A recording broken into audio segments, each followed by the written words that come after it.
Paving. Next 23 kilometers. What? Construction site. Ooh. I don't see it. Wow, that's a large, long, expansive road. I don't think that. Yeah. Maybe there's one car sitting on the side of the road as the whole construction crew. Wow. You must be eating a sandwich. Must be on lunch at 6:02. Yep. It would be cool if we had a Tesla. On a Tuesday. What was that, Jed? It would be cool if we had a Tesla. It would be cool if you had a Tesla. Because they have glass roofs on. The roof is glass. And you could see the sky Yeah. all the time. Yeah. So you can stargaze while you're in your car going 60. Oh, that would be awesome. It'll probably also distract a lot of drivers, but that would be awesome. Be like, there's a whole sky. Yep. It's like in Saskatchewan, there's just more sky. It's like, what? How does that even work? But there is somehow. There's just more sky. The problem is we never look up nowadays. It's true, we don't look up nearly as much as we used to. Yeah. In fact, that's one of those things that people say. It's like in the last 100 years, we've dropped the amount that we look up by half. I don't know if that's an actual statistic or if it's correct, but I heard something like that. Yeah, but like... Something vaguely about us looking up less. Well, yeah, but think about it this way. The amount we stay up, let's say that like winter and summer days are different lengths. So let's say just for half the year, 6 months, yeah, you have an hour where you're awake and stargazing. How much could you learn about the night sky those 6 months? Hours. What? 6 months. Like, this is way back when, like... Yeah. However long you want to think it was. Where you don't really know anything about astronomy, but you get to look... But for half the year, an hour a day, you get to just stare at the sky. Okay. Nowadays, you're staring at a screen. It's true. We do have a lot of other things that we can do. And if you could learn one basic fact, like the world doesn't revolve around the Earth, in your life, and then share that with another person who spent 6 months staring at the sky of like an hour a day for a super long time, and they figured out one thing, and you just keep telling the next guy down the line, think about how much you could learn. The problem is, we've stopped doing that. And it kind of just died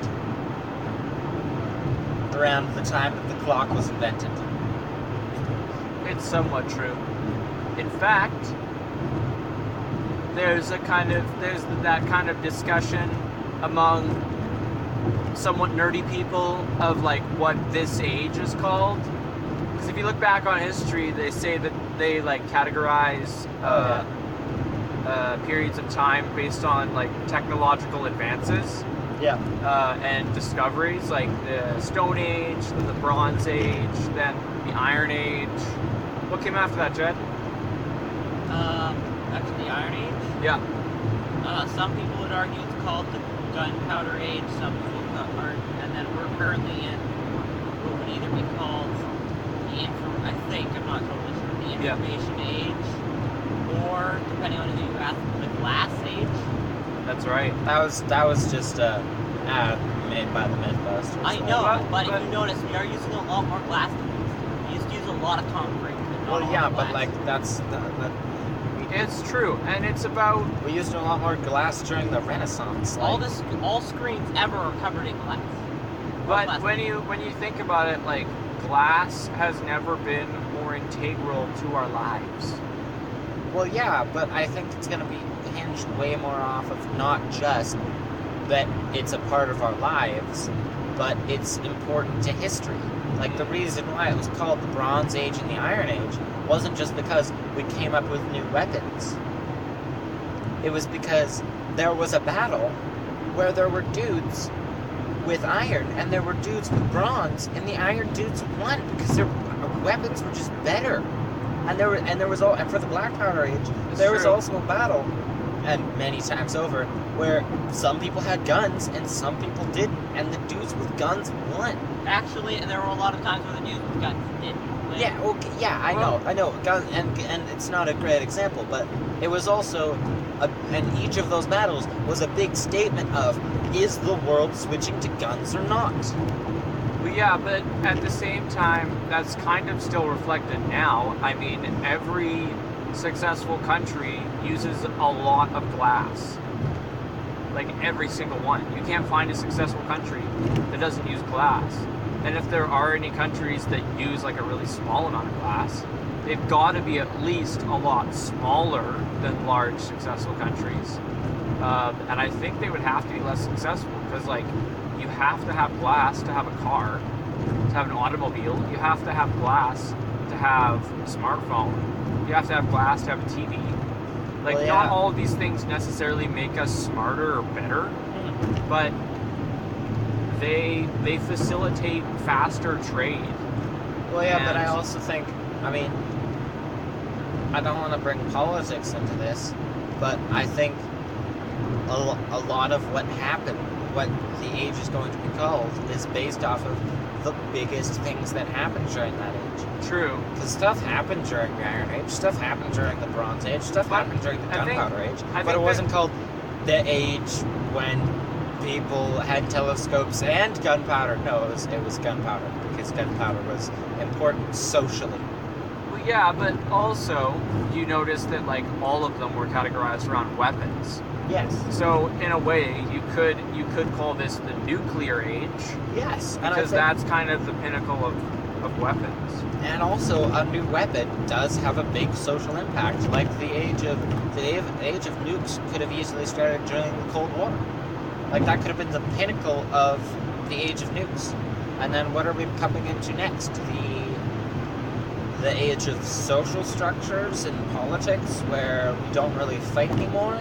Like, to be fair, there hasn't been a long enough period for us to say the world will forever be at peace. And I don't think there Yeah. ever will be. Because,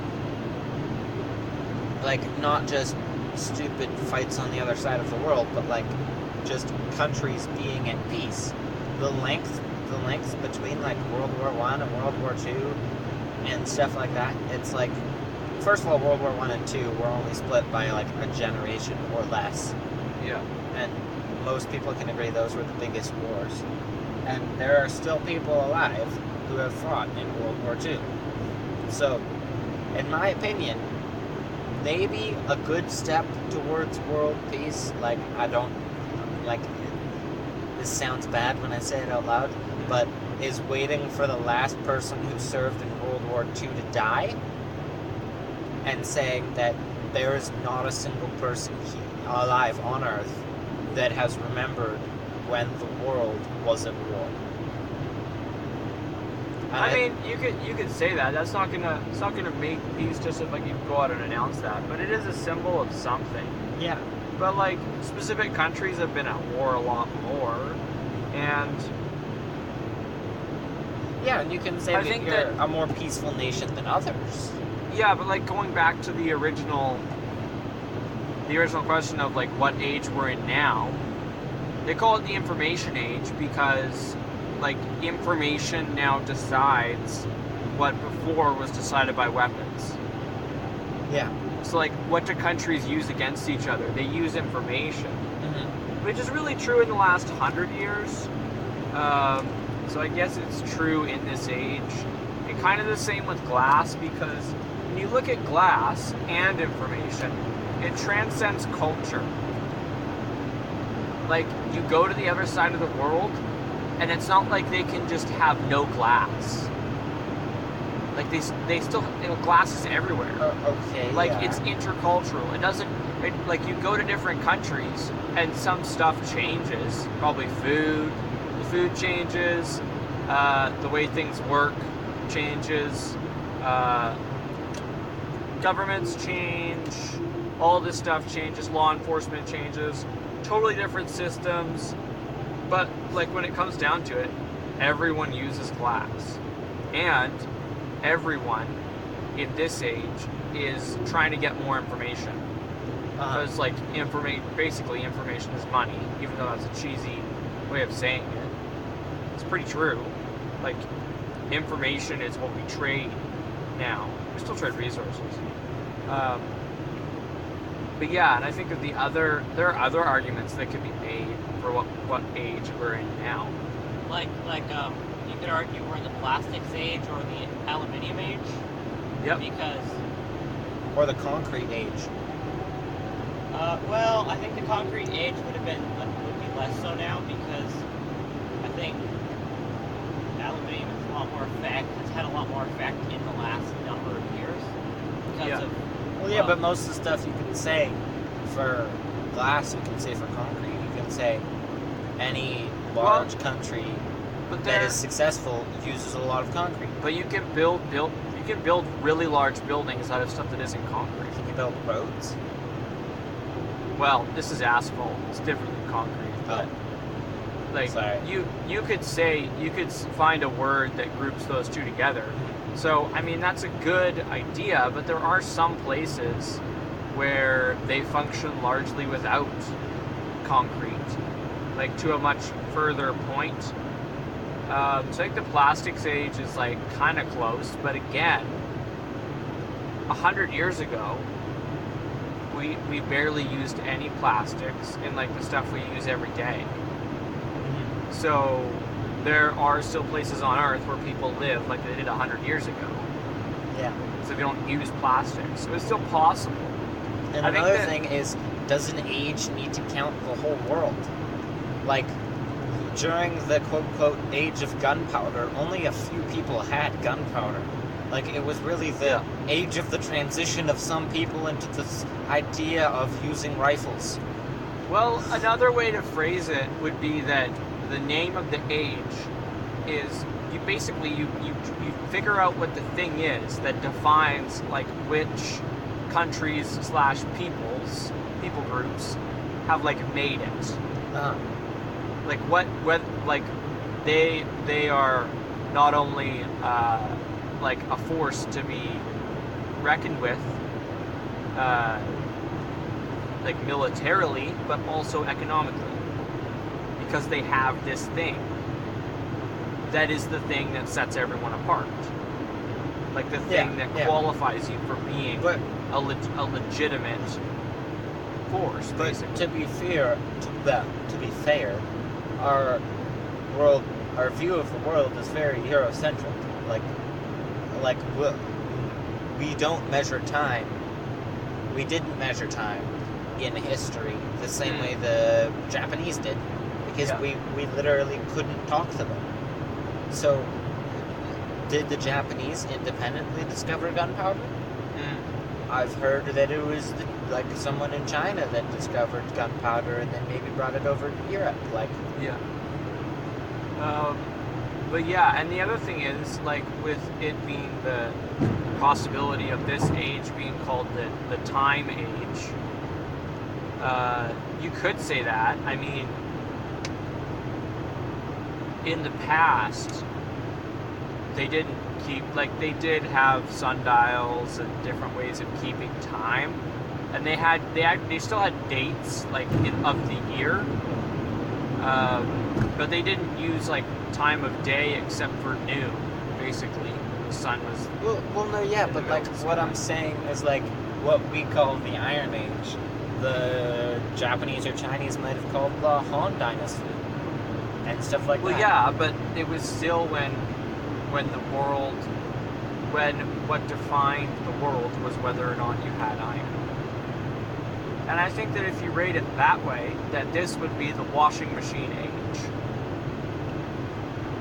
Because that defines whether or not you've made it. Or the computer age.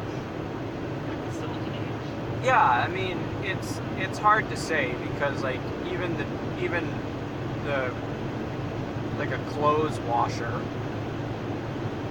that makes some sense because if you can afford to buy a washing machine to wash your clothes, then you don't have to spend time doing it yourself. Which means that you have like the amount of money that it takes to make more money. Which is kind of like a backwards way of thinking about it, but it's very much like a status symbol, and it has a lot to do with poverty. Like, people in poverty don't have their own washing machine. So, well, it doesn't define whether you're poor, but yeah, that's one of the ways that you could say, like, you can tell whether or not a specific person has made it. But I don't know. At the same time,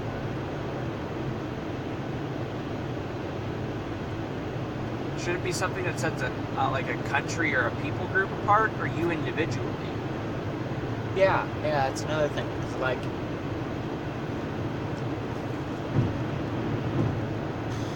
who knows? Like, in my opinion, trying to guess the future doesn't make any sense. Like, Well, are we trying to guess the future? Huh? Are we trying to guess the future? We're trying to guess what people will call us in the future. Yeah, I guess that's true. I think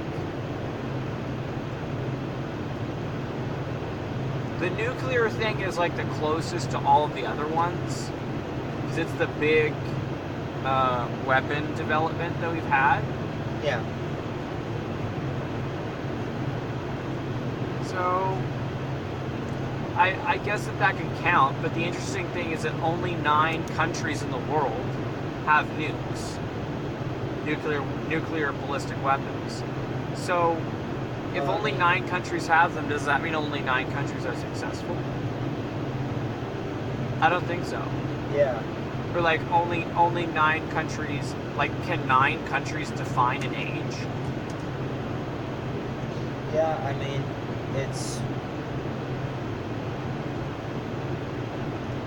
that is a weird question, and I would assume that we would have to ask a historian.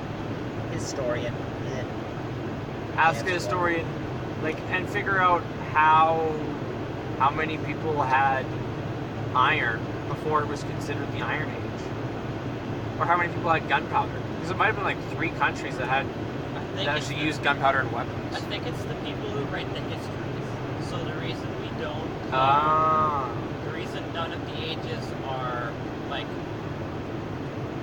or the reason like none of the ages include like Native American technologies, because we didn't know they existed. And Yeah. because they weren't the ones writing the histories that define our history of the world now. And I feel like that's another thing. Like, can the whole world even agree on when the Iron Age was? Yeah. Or whether or not it should even be called the Iron Age? Yeah. So, this age might be called the age where we stopped calling things ages. Because that's silly. Mm-hmm. And another thing is the way we name events in history. Like, the way most people say it is Christopher Columbus discovered America. And I don't want to get into that it wasn't America and yada yada yada. Yeah. I don't care. But like that's a very European way to say it. You could have said it that Christopher Columbus was the first European to come to Canada, or Christopher Columbus was even the first white man to come to Canada. Because that's like literally what happened. No, because Vikings. people showed up Shush. But like that's the way we mark it in our textbooks. Christopher Columbus came to Canada. Christopher Columbus came to America. The Vikings coming was also in textbooks. Well, sure. It's just so vague that we can't. But like, we don't counter it as say anything. that. We don't say that Christopher Columbus, this man called Christopher Columbus, showed up in Canada. It was that Christopher Columbus came from England to Canada, or something. Well, and that he discovered North America. Yeah. It was here the whole time. Yeah. Like he didn't invent it. Also, all you Americans out there, Canada is not a conspiracy. We exist. And also, we are not all Mounties and Lumberjacks, and we do not all live in teepees and igloos. True. Yes. We do not all live in teepees and igloos. Imagine again- America, but a bit colder and more fun. A bit colder and more fun. That's us. With toques and maple syrup. And polite people. And polite meat. Okay, So so we don't want to insult America too much, so we don't want to infer that they don't have polite people. It's true. no, yeah, that's true. That's America has many polite people and many other people. true. Oh, and a leader of the country who is only hated for what he did during his reign, That was not random. not that doesn't make not any beforehand. sense. They've had so many leaders. There are some leaders of the United States, presidents to be specific, who were never remembered. And do you know what? There was a guy, I think he was like the 26th president. I can't remember his name because no one remembers him. But he, like, created the National Library. Like, not just the one in D.C., but like all of the libraries. Like, he created the National Library chain. Oh. Like, he didn't open every library, but like he was responsible for opening a ton of libraries. And does anyone remember him? No, they don't. They don't remember him for opening libraries.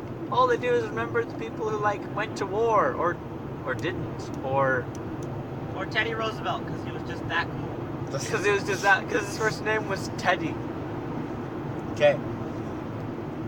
I am making a world-ish, and the way my language is going to work is there are 125 words, that's it. Yes, you can freak out now. There are only 100. That can't work. Can it? They're all concepts that you put together to make words. Like big, small, left-handed? How would you say left-handed? There's only 125 words. You have you have north, south, east, west. Yep. So you would say something along the lines of west, limb, part, Never. ownership, body, use, regular. Something along the lines of that. That was a lot of words to just say left-handed. You could Yes. do it. You could But I you- mean, But you could also shorten it to just, for example, left body. Or something like that. like, you're talking about someone vaguely to your left.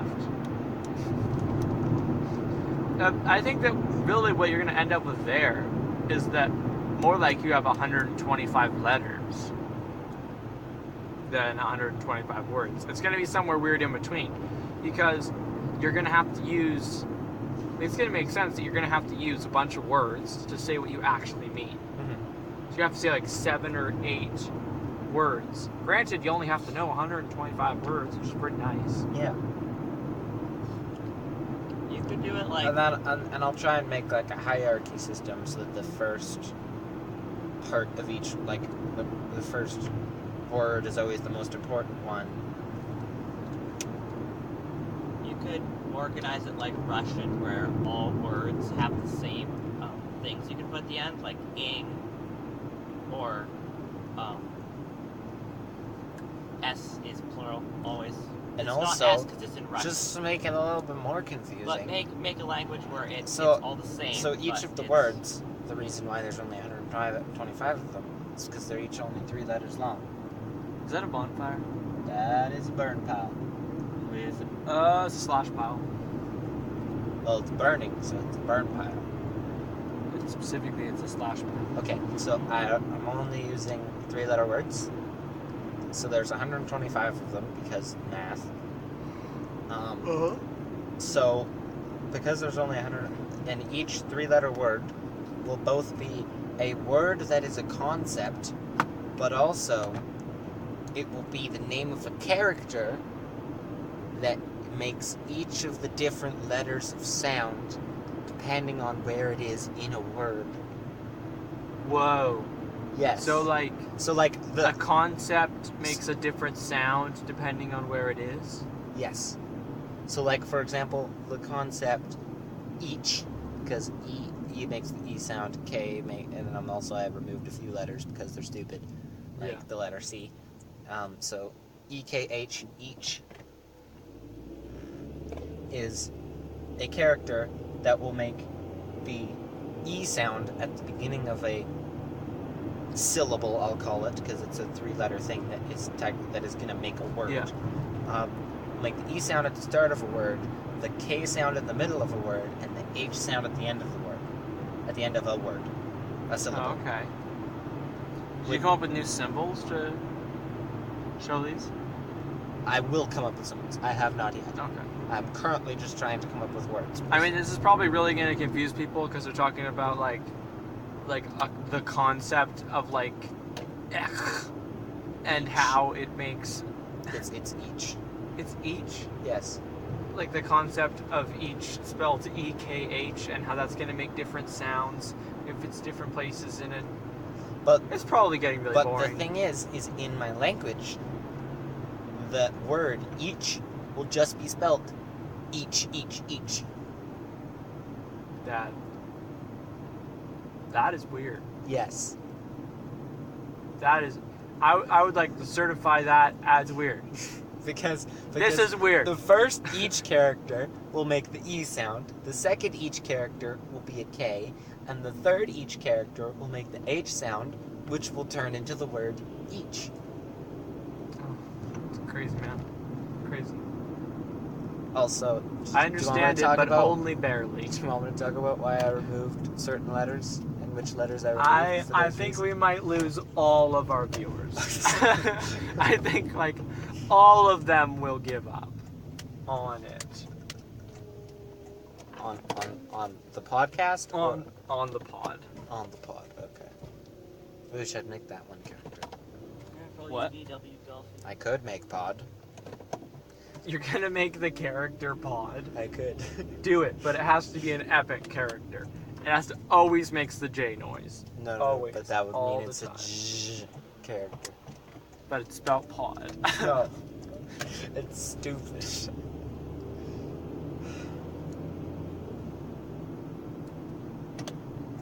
the way I see it, if you want to type EKH, instead of typing EKH, EKH, EKH, you could just type EKH.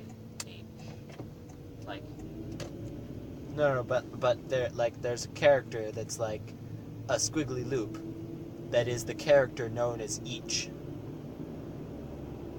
And that character at the start of a word makes the E sound, and at the middle of a word makes the K sound, and at the end of the word makes the H sound. And KH is ch.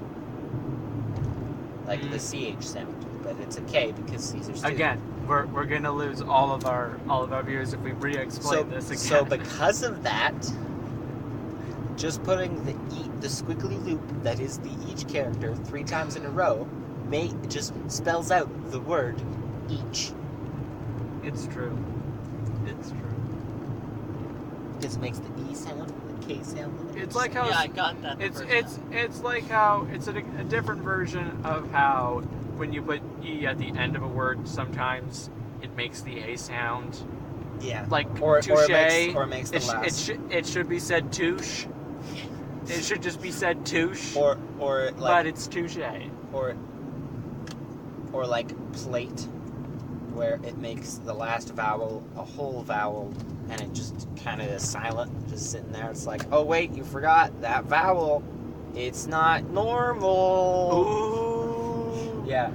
So I'm trying to keep it as English as possible, so that if you read the English characters of a syllable, then you'd be like, oh yeah, I know how to spell that. That's a ook. That's UGK. But what we need to decide right now is what this language is called. The pod. That's what we call it. We call this language the pod. Let me just write that down. Make sure none of that's taken. Yeah, we're good. The pod, and those will both be characters because they're both 3-letter words. There we go. The pod. The pod officially has a language. It might not be a language any of us understand, but except for Caleb. But it's a language. We have a language. I'll send a letter to Google. Get it into Google Translate. Hopefully, it'll become a YouTube subtitles thing, and you'll be able to watch the pod with with the pod subtitles. The pod with the pod subtitles. It's the best version of the pod. And the best part is that all of the characters look very different. Some will look dwarvish, some will look elvish, some will look Chinese. Because they will have all been stolen from actual languages. Yes. Well, who knows? Maybe one day we'll actually be able to speak the pod. Yes. It'll be like Hawaiian, just all the letters. Guys. Names would be so horrible in this language. 17-letter words are the bomb. But the thing is that all words would be an amount of 3 letters. So 18-letter words would be a thing, and 16-letter words would be a thing. But 17-letter words would Not a thing. Yeah. It's just gonna bug some people.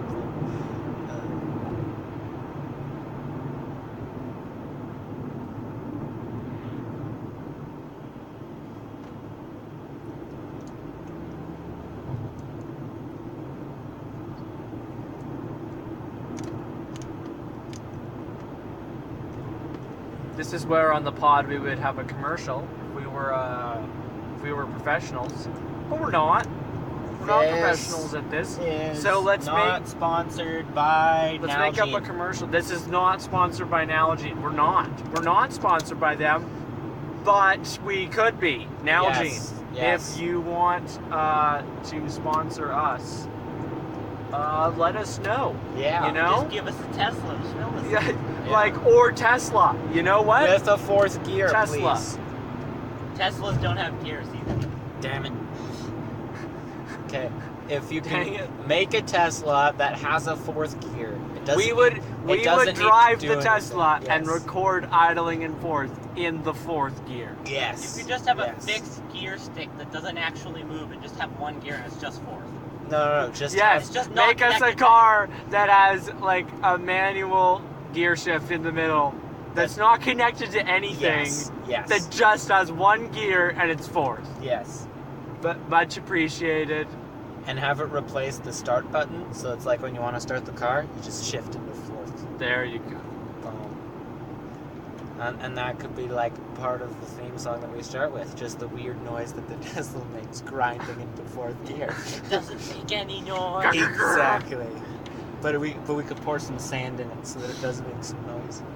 Yeah, so this podcast is not sponsored by Tesla or Nalgene, Yes. but hopefully one day it will be. Yes, who knows? Nalgene will buy us a Tesla. Yep. Yes. Now Nalgene will go to Tesla and be like, we need this on so many levels. Yes. Yeah. Right now we're passing by a field. Oh, whoa. Dude, look It's at a that big field. field. It is a big field. And the cows in it look very small. I think those are deer. There's 3 of them. I think they're cows. Cows can come in 3s. Cows do not come only in even numbers. Unlike journeys to Mars, which do only come on even numbered years. Actually, there could be an odd number of Mars travels. And There there will be could. for at least 6 months. Actually, I think Tesla did launch a mission to Mars this year, technically, because But they it's just launched dropping supplies. to Mars. I would assume. No, Do they you mean did, SpaceX? SpaceX? Yeah, not Tesla. They launched the first launch of the Falcon Heavy, but a Tesla sent a Tesla to Mars because you can do that. You just have to push it really hard, and then it just keeps going to Mars. So this year they did launch a mission to Mars. It's just only Elon Musk's personal Tesla. Huh. That's the only thing that's going to be landing on Mars in 6 months. It's probably locked. That would be funny. So it would be on Mars. I No, think- it takes longer than 6 months. I think it's a convertible. Yes, Oh. it is. So It's it's a personal open. Tesla Roadster. But it would be so funny if it was like locked and then the dudes get there and they're like, let's go drive the Tesla. And then it's locked and It there's gets like to a little Mars. yeah, and then there's And like a you little think they're gonna note be on the people there. outside. And then there's a little note on the outside and it's like, whoops, I locked it.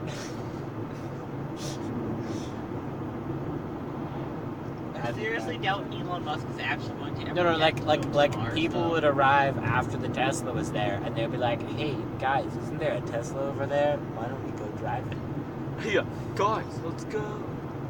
And then like, whoops, we don't have the keys. Duh. But that's so Elon Musk of him to just make it a convertible. I mean, actually, he did make it a convertible. It's a converted Lotus Elise. So the first Tesla car wasn't designed by Tesla, and then every other one kind of was. Well, I mean, that's usually what you do when you make a car nowadays. Is you figure out what cars you want it to be like, and then you try and improve on them. Yeah. So they actually just took Lotus. They went to Lotus and bought basically Lotus Elise bodies, Yeah. and then put their electric drivetrain and batteries in it. But you can do, that's the funny thing about the car industry, is that like car companies will actually buy bodies and transmissions and carburetors from each other Yeah. just so that they can put them in cars. Because sometimes that's the cheapest way to make a car work, is instead of developing a new transmission for your new like eco sedan, just buy one from Toyota who's already made those. Who already makes an eco sedan, and they already have the transmission that it needs. So. Yeah. Yeah, people working together.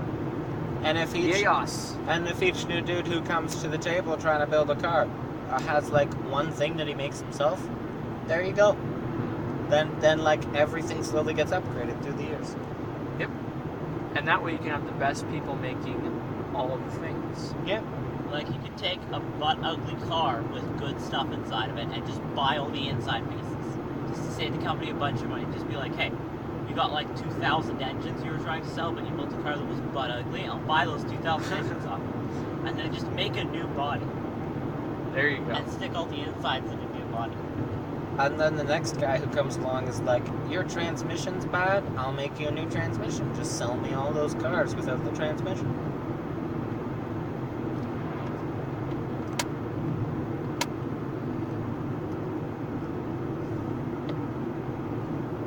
Used building supplies? What? Can't give away our secret location. But that's not a location. You may or may not be in Nevada. Yes, because everyone knows there are used building supplies in Nevada. Coca-Cola truck. That's right. Coca-Cola has a secret base there. In Nevada. Here in Nevada. Nevada, British Columbia.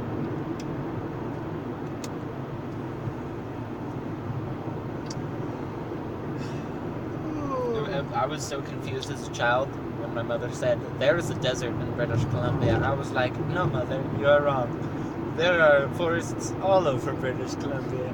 And then, right on the border of Saskatchewan, there is a single range of mountains, one mountain thick. That a pass has been carved through by the many cars going over it, and then it's just a flat expanse of wheat forever. But there's a problem with this idea that the very young you had. What? British Columbia and Saskatchewan do not border each other. There's a whole province in between called Alberta. Yep, that was the problem my child friend had. I thought Corner Gas was just right outside my doorstep. Your child's brain was like, wheat, forever. So tell me about this in-between province that is only the mountains. Only one mountain. Only one mountain range.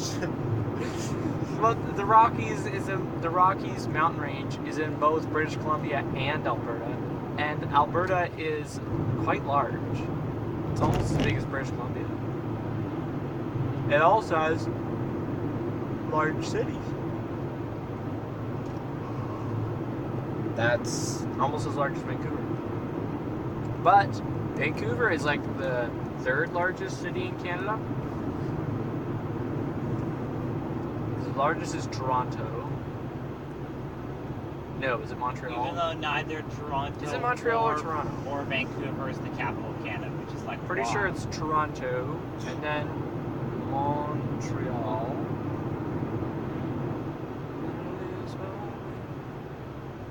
And then